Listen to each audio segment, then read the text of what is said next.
fellow Patriots, welcome back to our channel. Welcome back to Patriots of the American Republic. Got another video coming at you. It just seems like they just keep lying. I don't know how else to say it, but you know, from our prior videos we've posted regarding like fake news, misleading information, the most recent Bidenomics, and then Joe Biden's cognitive decline. I think we made a pretty strong case of two things, right? The media lies and runs cover for Joe Biden, even when you can see the truth with your own two eyes. I mean, you'd have to be really deceptive or completely stupid to not see this man is on a cognitive decline. I mean, I mean, you could see it during the campaign, right? He literally said he was running for U.S. Senate on two separate instances. In today's video, I want you to see the ongoing lies people keep feeding you and why they cannot be trusted. So as we all continue to feel the economic pinch of this administration's terrible policies, Joe Biden continues to peddle the lie that inflation was 9% when he came into office. We touched on it in our Bidenomics video. And so here's a montage of him repeating the same lie over and over and over again. All right, well, something I disagree with you on that, but I do want to get behind why the president keeps claiming this. This is what talking about inflation. Take a look. We have dramatically reduced inflation from 9% down to close to 3%. We're in a situation where we're better situated than we were when we took office. It was 9% when I came to office. 9%. But look, people have a right to be concerned. I think inflation has gone slightly up. It was at 9% when I came in, and it's now down around 3%. Jared, why does he keep saying that? You're his top you're the head of the Council of Economic Advisors. Do you ever whisper in his ear, Mr. President, just to be technical about it, it was at 9% when you assumed office, it was 1.4%. It got as high as 9% in 2022. You brought it down from that, but it was never, ever, ever 9% when you came into office. So why does he keep saying it? Well, first of all, let me point out that in that very quote you played, the president talked about how concerned he was for households struggling with prices that he consistently characterizes as too high. That's not what I asked you. Why does he keep misrepresenting this? He's making the point that the factors that caused inflation to climb to 9% were in place when he took office. No, I think that's it was not what he said. He said it was at 9%. It would eventually get to 9% a little over a year after that. But the fact of the matter is it wasn't 9%. So if I can't trust him quoting data in real time, why should I believe what he's talking about now?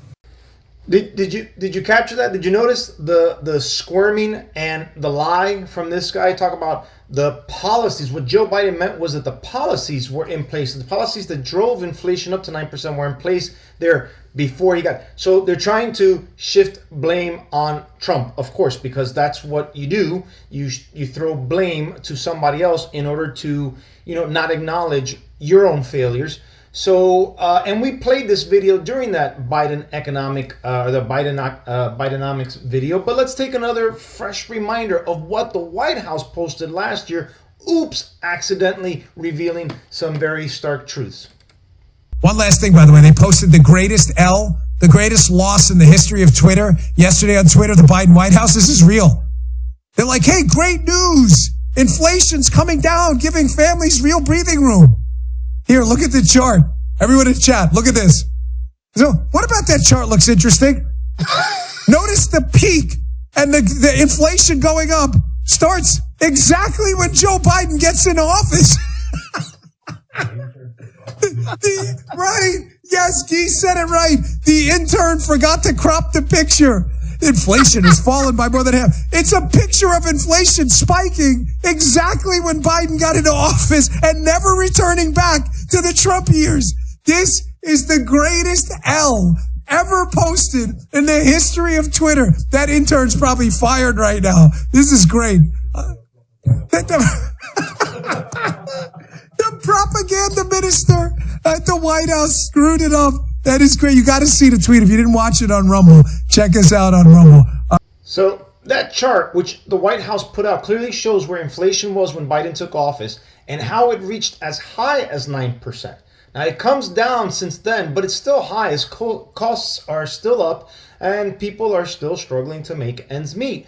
The point that I wanted to show and highlight in that video is the lies. Number one, it's the lie of the 9%, which is obvious. And then the second lie, which Jared put out there, is that, what Biden meant was the policies that were in place. Those policies that were in place before Biden came in is what. No, it's the policies that you put in place that shot you up. All that money you guys started printing, all that additional money that you guys started. That's what drove it up, and that's why it's still there now. Well, what else does the media lie about? I mean, they lie about a lot of things. The media lies so much and so well, they've managed to convince half the country this man, Donald Trump, who used to be a Democrat and run with them and had ties to many prominent people in the black community, that he's a racist. It's like one of the greatest Jedi mind tricks I've ever seen in real life. Every leftist station was full on TDS. And they made it a priority to demonize this man any way that they could. Like we showed you a few videos back, a lot of people aren't falling for it this time around. Like they did in the past, right? Dr. Phil recently had an interview with Trump in front of a live audience. And this is what one of the audience members, this is a reaction that they gave. Check this out. So watching your interview today, I think it actually gave me an interpretation that I've never had of him before. And us not seeing him more, it actually kind of hurts people on judging him. I guess if that's what the media wants to do, then they're doing a very good job at it. Yeah. Yep, they absolutely are doing a very good job, or at least they were. And I think the jig is up. I think a lot of people, like I said, are waking up. But if only the media would cover this guy fairly, not favorably, but fairly. This man could have done so much more during his time in office, but all these people did was conspire against him, which ended up hurting us, everyday Americans. But they'll never cover him correctly, accurately, or honestly because they hate him.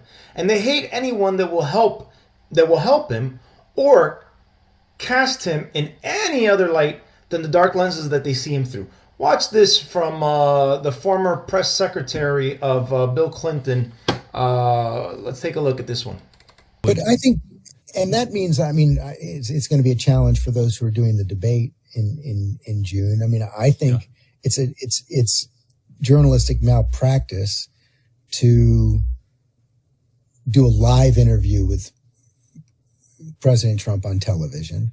George Stephanopoulos claims that it's journalistic malpractice to do a live interview with President Trump. You mean giving him an honest platform where he can speak and connect with the audience and be authentic, maybe at times slightly vulnerable? Yeah, that's journalistic malpractice. From his view, Donald Trump should only ever be represented through them as a proxy. Yeah, let us tell you the story. Don't do your own research, of course, like Brian Stelter warned you against. Just tune into George Stephanopoulos' show because he's doing real journalism where he could trash on Trump, only show you the fake conspiracies and the fake news nonsense. What Dr. Phil's doing, yeah, that's journalistic malpractice. What an absolute farce. So as you can see, they're not going to stop. These people are not honest. They're not journalists, right? A journalist is fair, balanced, unbiased, right? They're trying to bring truth and light to the American people. That's not what these people are doing. And we'll touch on that point a little bit further down in this video. But during the prior campaign, there was a particular laptop that was handed in, it was turned in, right? And the laptop was claimed to be the laptop of Joe Biden's son, Hunter Biden, right? The feds picked it up. There's this whole thing going on, whether if it was, if it wasn't. Look, the details of information on that laptop was potentially damaging for Joe's campaign. So what took place next? The feds, the intelligence agencies, tech giants, mainstream leftist media all colluded together to make this story disappear. Twitter, which is a social media platform, went as far as blocking the New York Post from sharing the story on their Twitter platform. They got blocked. They got censored, right? The feds, along with the intelligence intelligence agencies claimed it was Russian disinformation, which is what gave them the right to do that, right? And we heard it all throughout the media. It was Russian disinformation, et cetera, et cetera.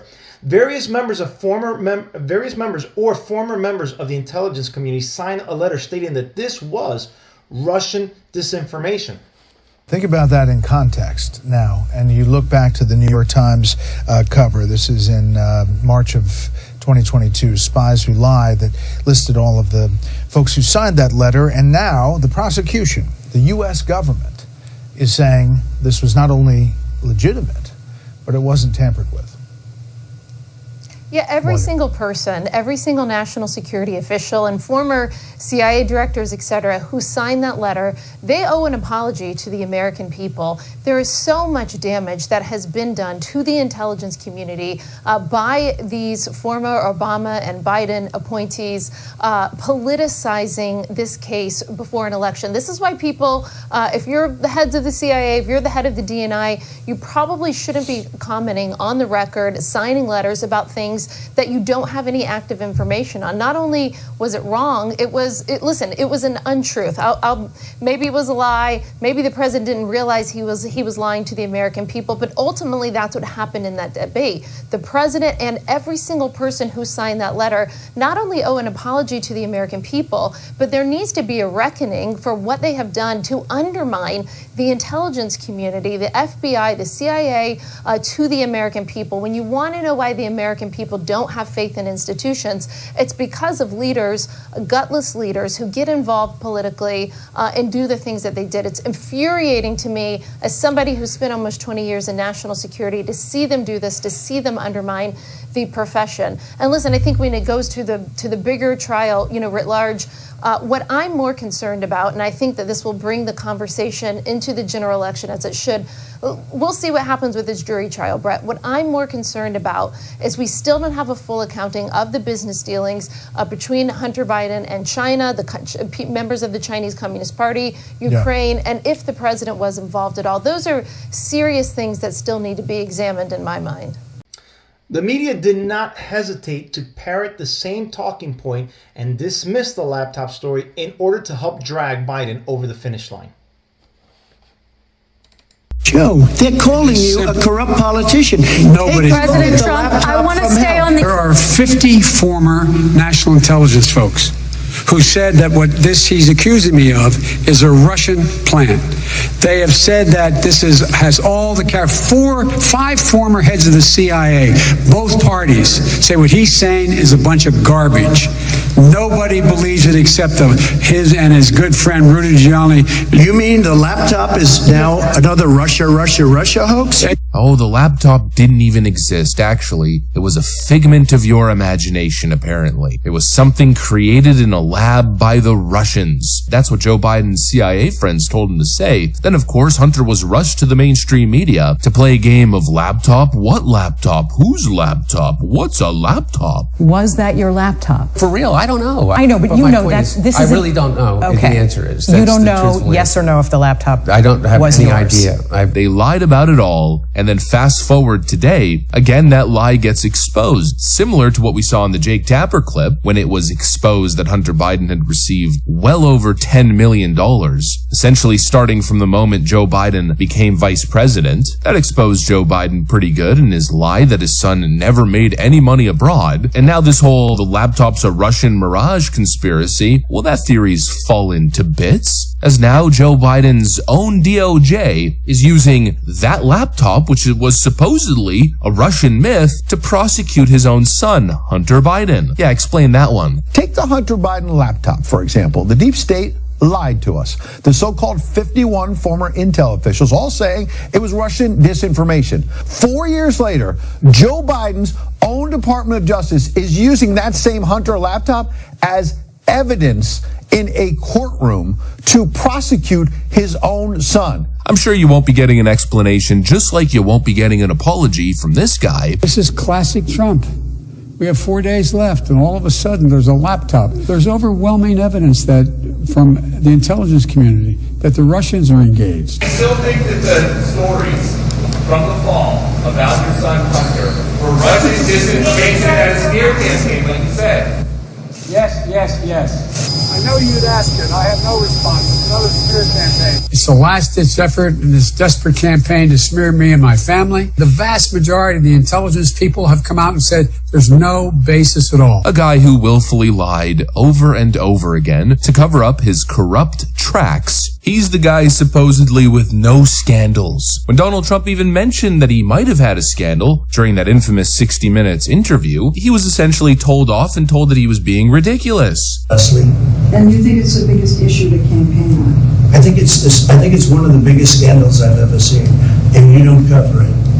You want to talk about... Well, because it can't be verified. You want to talk about insignificant things. I'm telling you. Of course it can be verified. Excuse me, they found the laptop. Leslie. Can't be verified. What can't be verified? The laptop. Why do you say that? Because even the family hasn't... The family on the laptop, he's gone into hiding. For 5 days, he's gone into hiding. So as mentioned in the two videos, the laptop is real and it's evidence in the trial against Hunter Biden. In the end, I want you to see the lies and the steps all these left-wing partisan hacks took to deceive the American people in order to help their political side win. Because in the end, this all boils down to money, control, power, which all go hand in hand. Now, there is no end to the left's ability to lie to the American people. We can all see the cognitive decline on Joe Biden. If you're just realizing it now, or you're shocked at where he is, you haven't really been paying attention because it was obvious during the campaign trail. Jill Biden just went on The View a few days ago and accused Trump of not being able to put two sentences together. I mean, I don't even know how to describe this level of lying that the left is engaged in, but let's take a listen so you can hear it yourself. But I think the American people deserve a debate because you need to see your choices. You need to see Trump and you need to see the president and you need to see the differences. And my husband's, and you're going to see how smart he is and the experience he has. And then you'll see somebody who, like you're saying, I'm going to use Joy's words, can't put a sentence together. I mean, they really think that we're that stupid, that we can't tell that he's not all there, you know, the engine's on, but nobody's really behind the wheel, you know? How would you say your mental focus is? Oh, it's focused. I haven't, look, I have trouble even saying to myself my own head the number of years. I no more think of myself as being as old as I am than fly. I mean, it's just not, if it holds near and dear to you that you like to be able to, anyway. During the historic AUKUS announcement in September, Biden struggled to remember who he was partnering with. I want to thank that fellow down under. Thank you very much, pal. This is a... Come on, Joe. My name's Joe Biden. I'm a Democratic candidate for the United States Senate. Look me over. If you like what you see, help out. If not, both the other by. Give me a look, though, okay? You know, the rapidly rising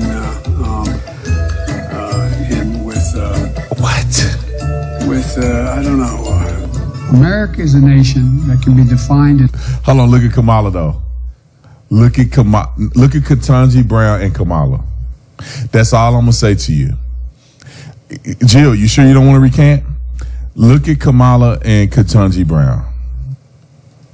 Just watch how they look at him. America is a nation that can be defined in a single word. I was going to put him... Many Democrats are panicking because they put all their chips into this guy, and the people are pushing beyond the lies. They can see it with their own two eyes. This man is sinking fast, and he's sinking hard, and it's putting all of us in danger because if we can see it, I'm positive our enemies can see it. Now, it was just a couple of days ago that the Wall Street Journal put out a piece presented in details presented by both Republicans and Democrats with some alarming details regarding his cognitive decline. They're acknowledging what's happening behind the scene. I mean, if we can see it, we can see it in front of the scene. Can you imagine how worse it is behind the scene? I mean, I don't think suddenly when the cameras go off, he's turning into Superman, right? So, I mean, it's got to be really, really bad. But I'll be honest with you, the biggest farce placed on the American people, including the world, is the farce that is Dr. Fauci. This week, the mad scientist was questioned in front of a committee where here's what he had to say. Congressman Jim Jordan pressed Fauci on why he and the Biden administration refused to acknowledge the laboratory leak theory, the lab leak from China. Let's watch. Why was it so important the virus not have started in a lab? Wasn't so important that the virus not. We don't know. We know it was important to someone in the Biden administration, so much so that the top people at Meta, the top people at Facebook are asking, why are we getting all this pressure to downplay the lab leak theory? And we have an email from June of the same year, June 4th, 2021, saying the same thing. It was certainly important to somebody. Well, what does that got to do with me? I'm asking you because you're the expert on the coronavirus. I'm saying why was the administration so pushing not to have the lab leak theory as something that was viable? I can answer that. I've kept an open mind throughout the entire process. You kept an open mind. Dr. Fauci, open mind. That is correct. And not only did he lie, but the leftist media helped push the lie because they wanted to get Trump, make him look bad in order to help their guy, Joe. The former White House coronavirus advisor Anthony Fauci doesn't believe the lab leak explanation of COVID-19's origins is a conspiracy theory.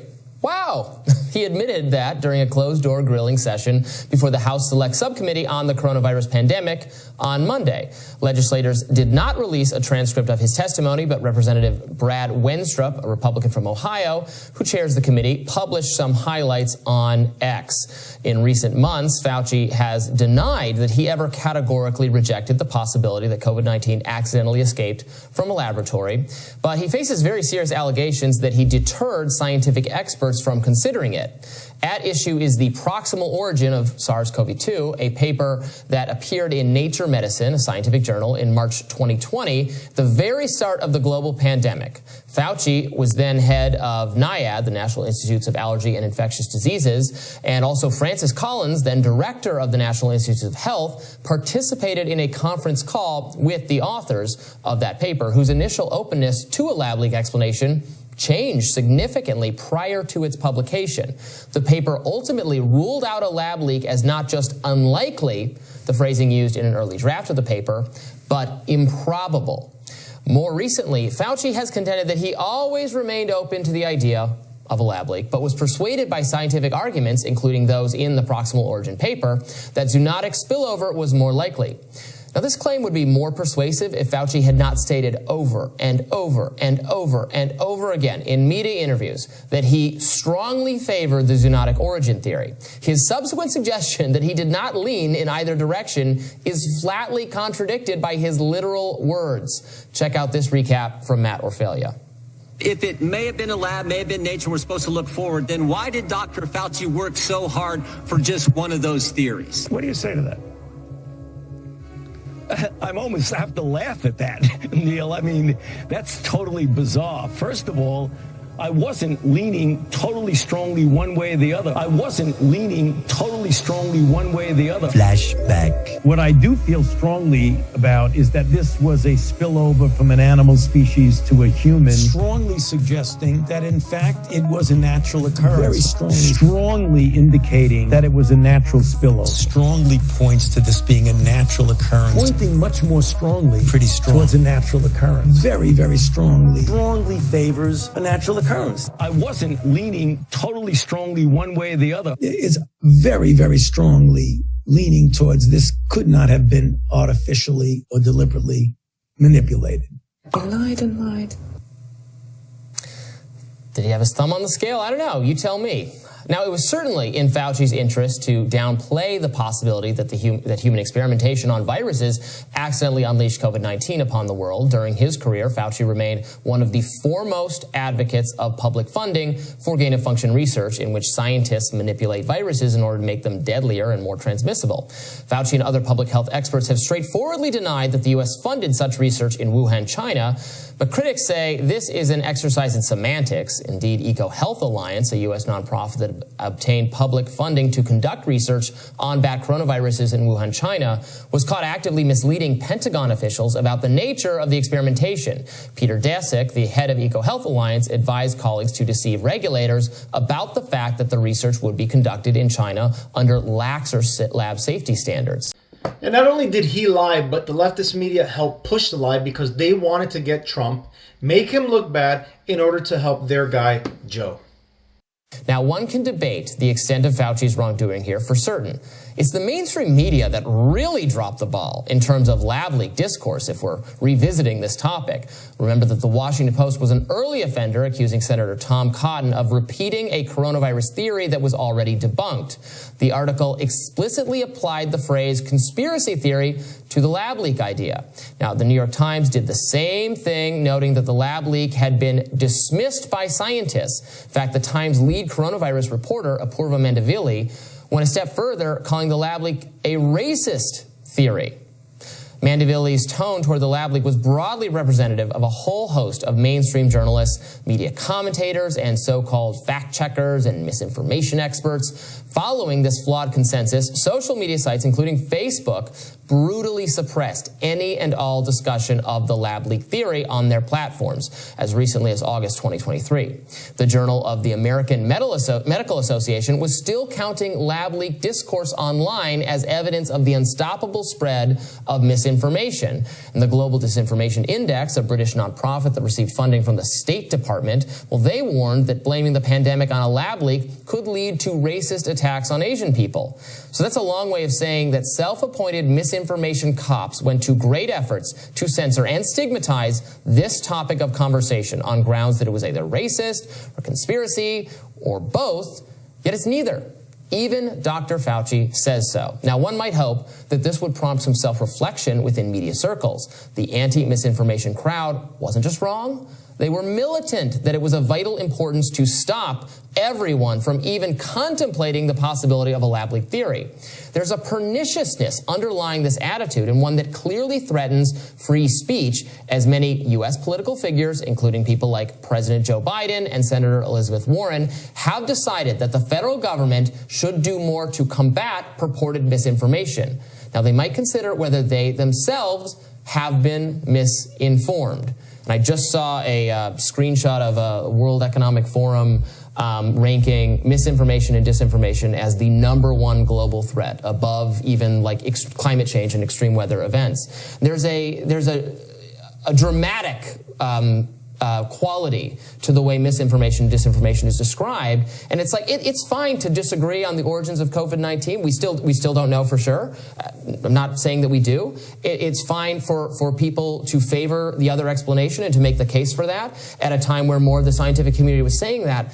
But so many of the people in the media went a step further and saying that, like, you shouldn't even be able to express opposition to that. There's something wrong with that, and sort of implying and suggesting to politicians' figures that that kind of speech actually ought to be criminalized if possible. And that's what I'm so worried about. Yeah, these people played with our health and our livelihoods so they can get Trump out. So many people were hurt during that time. People lost loved ones and couldn't say goodbye. Children's education was impacted. Our entire society went bonkers. You know, mask, don't mask, 6 feet apart, walk down one way in an aisle, can't walk down the other way. I mean, it was insane. The economy itself was forcibly shut down, which we're all paying for at this very moment. Many people even lost their jobs because they were afraid to take an experimental concoction that was being used politically, as Democrats refused to take it when Trump was still in office, and then they flipped and forced it on everyone as soon as they got into power. And if you didn't take it, some places fired you. I had asked to pull this because we all had a visceral reaction to this when we watched. It's Georgia Republican Congressman McCormick, who's a doctor himself. He started there. He connected with Fauci a bit off the top, and then he played some audio.